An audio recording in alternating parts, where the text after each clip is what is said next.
Hello and welcome to Talk Good Games. Just finished Aston Villa 2, West Ham United 1. No magic of the FA Cup for Hammers fans. And yes, that is a Potter pun intentionally. I was hoping to use it in a different sense, of course, because when we went 1-0 up, I started to get quite hopeful at half time. I was feeling pretty good, to be honest with you.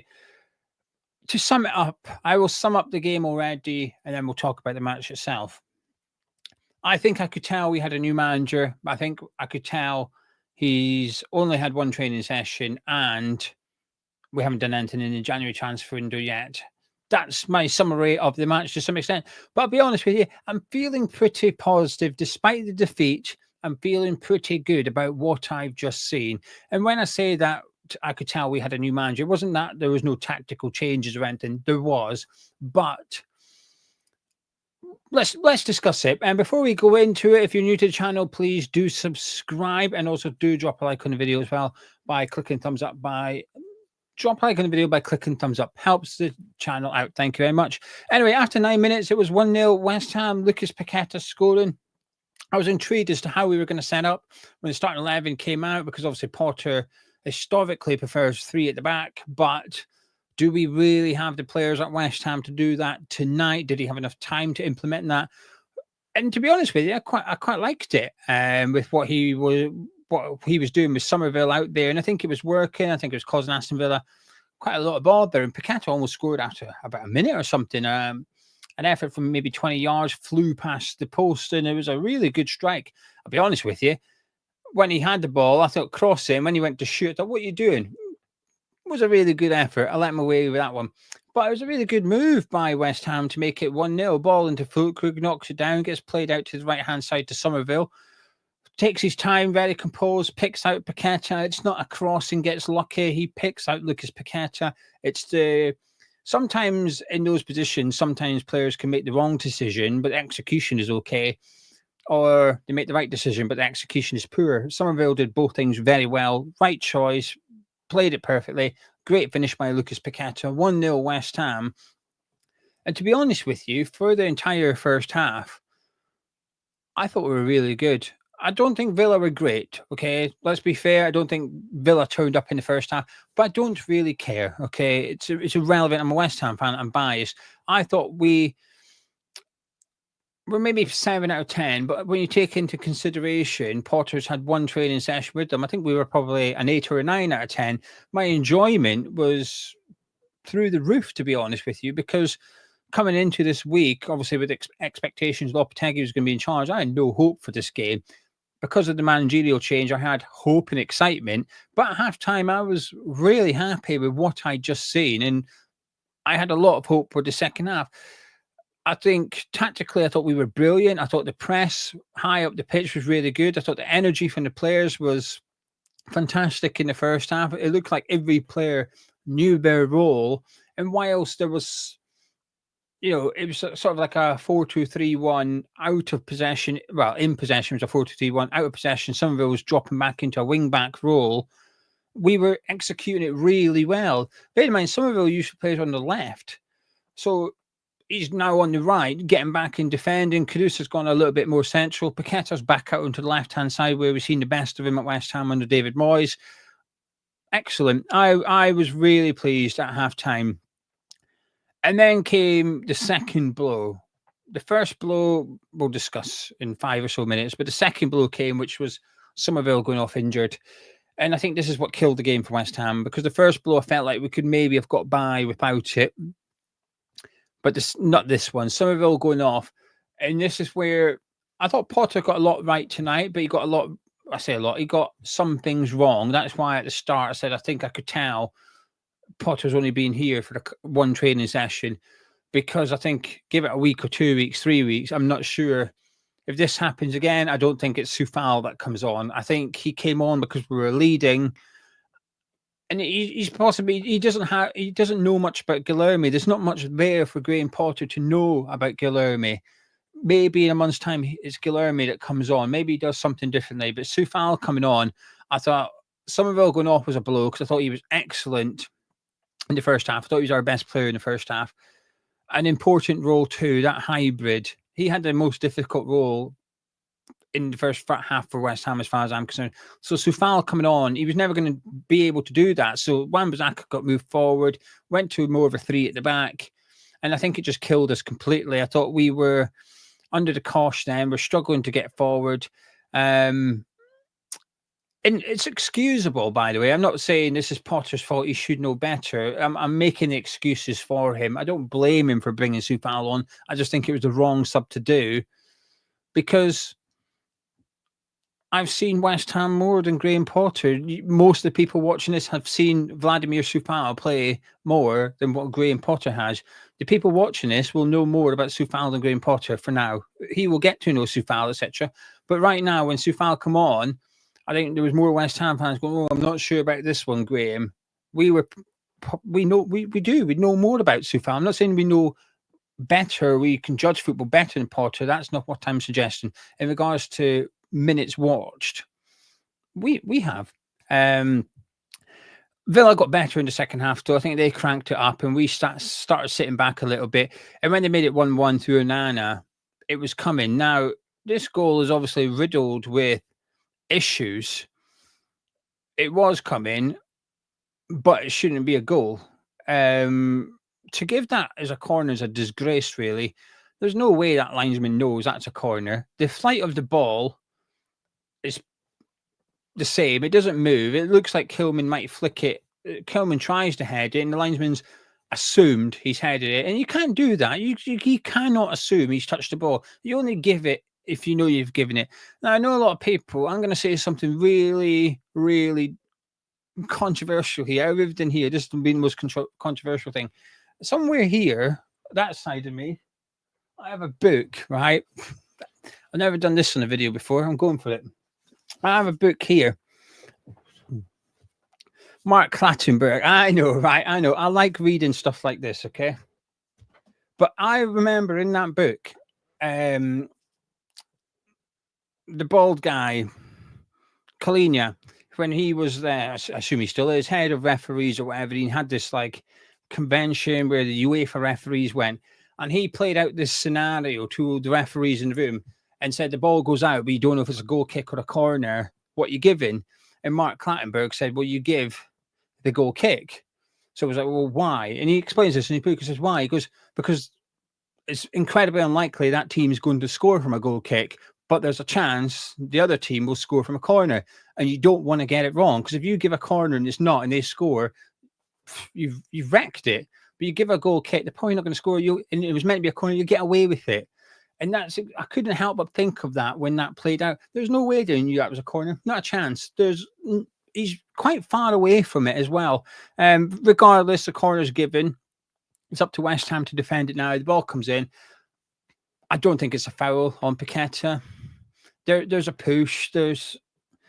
Consa pushes him, but Paqueta's grabbing him. And it's a little bit boy who cried wolf for me, because he goes down so often. He does that quite often. And we've seen it later on. About 10 minutes later, he's doing it in front of the dugout. He got brushed across the chest and went down holding his face, right? So he died later on with the exact same player. Now, there is contact from Consa, but it's not enough for that.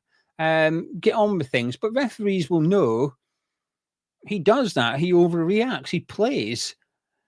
And I think there's maybe an element of that, because he's gone down a little bit too easy. It's just what Paqueta does. Carry on. It's not a foul for me. It's not. Consa then gets involved in the goal. Fabianski's unlucky. It takes a couple of deflections, hits him, can't hold on to it, goes in the back of the net. It's 1-1. My only complaint with the goal was it wasn't a corner, but after that, everything's fair and square as far as I'm concerned. 5 minutes later, it was 2-1. Villa now had momentum, and I think we were starting to get a little bit jittery.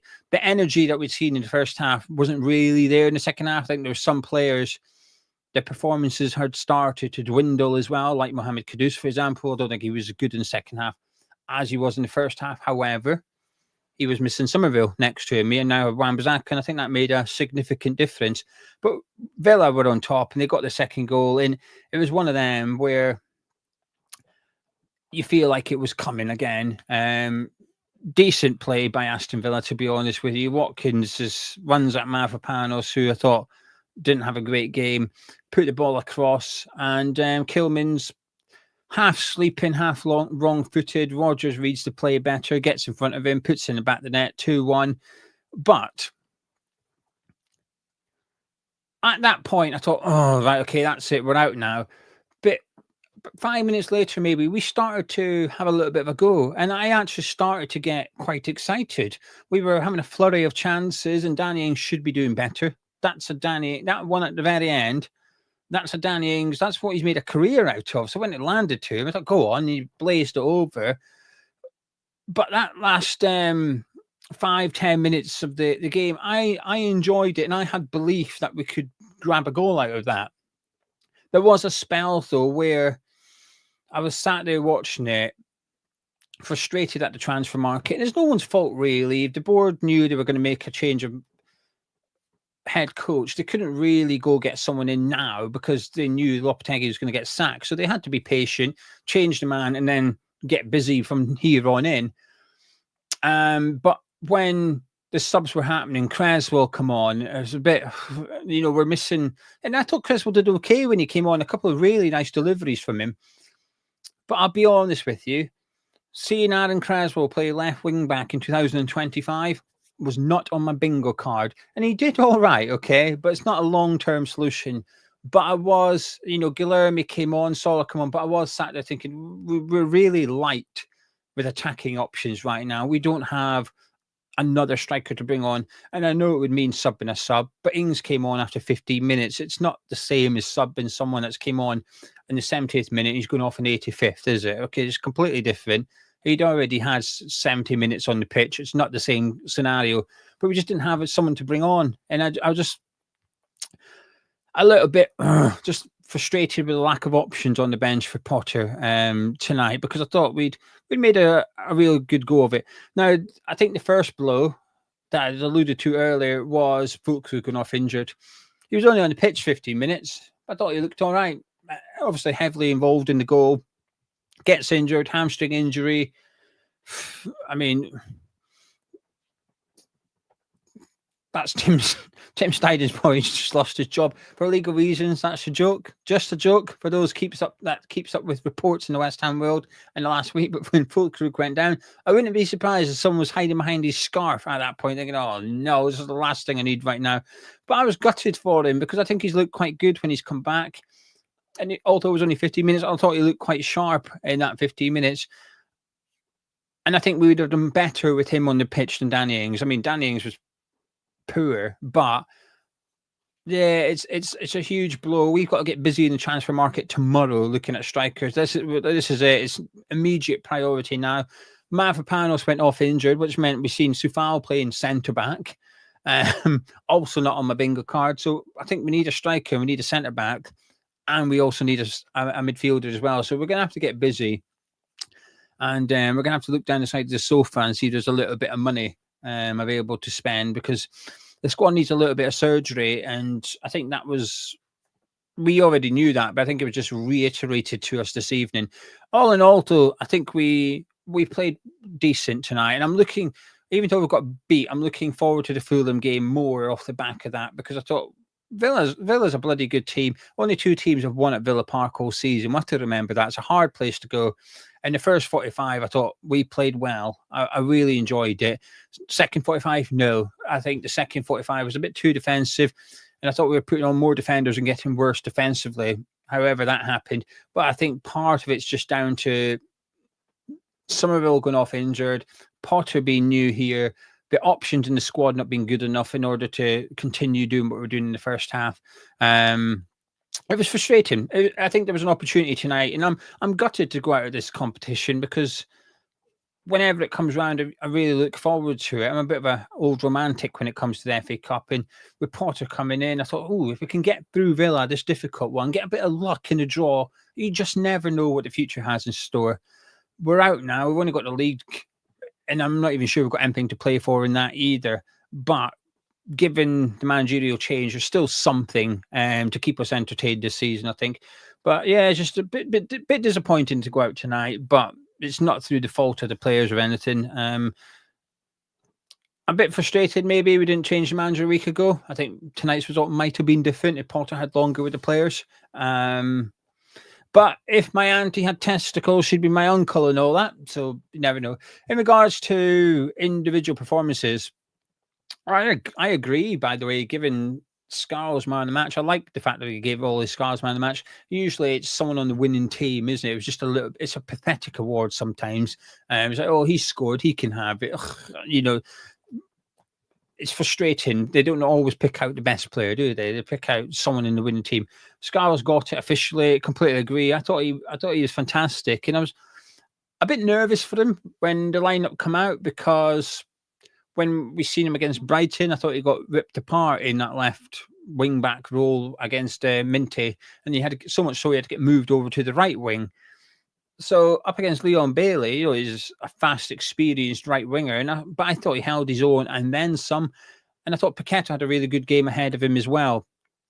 And I thought Paqueta looked after him. I thought Paqueta was doing his part defensively, and he had a difficult role because obviously he was going inside quite a bit. And when Summerville goes back, Paqueta has to go inside a bit more just to try and keep numbers in midfield. But I thought he was looking after all his scars there, and the communication between them was good, given they had Bailey and Mantic Cash out there. But Ollie Scarles, man of match for me. Well done. And it's given, he's earned a shirt for the Fulham game, in my opinion. So when we play Fulham, put Ollie Scarles at left back. He's done it here. He's had a good game. Let's keep going. Keep building up his confidence. Let's have a look, because we might have a player on our hands here. You know, we've seen him three years ago in the Europa League, and he was man of match, but he got injured. He's had a growth spurt since then, and I was very encouraged by what I've seen tonight. I thought Summerville was fantastic, just only on the pitch for 45 minutes. Some good performances, but some worrying ones as well. But it's nothing new. Sufal was poor when he came on, I thought. Mavropanos was crap, but this isn't anything like, oh, why? What's happened? We know what's happened there.